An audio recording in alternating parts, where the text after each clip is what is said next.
نجم نادي ميلان الإيطالي ياسين عدلي يصدم الجماهير الجزائرية والمدرب الجديد عندما اختار اللاعب للمنتخب الفرنسي وتجاهله المنتخب الجزائري.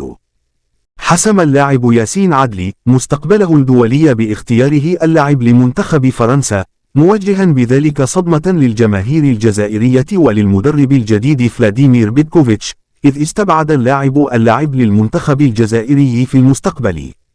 وسبق لاعب أسي ميلان أن لعب مع فرنسا في المنتخبات الصغيرة إلى غاية منتخب تحت 20 عاما، لكن تقارير صحفية ربطته في الآونة الأخيرة بإمكانية تمثيل منتخب الجزائر، خاصة مع قدوم المدرب الجديد الذي سبق أن لعب تحت قيادته في صفوف نادي بوردو الفرنسي.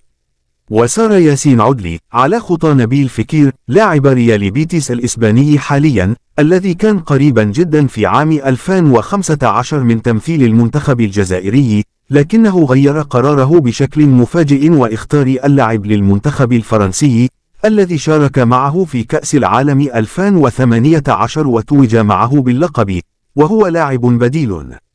وكان المدرب بيتكوفيتش قد سئل في المؤتمر الصحفي التقديمي له عن إمكانية استدعاء ياسين عدلي في المستقبل، ورد قائلا: عدلي لاعب مثير للاهتمام، لكنني حاليا أريد التركيز على اللاعبين الموجودين.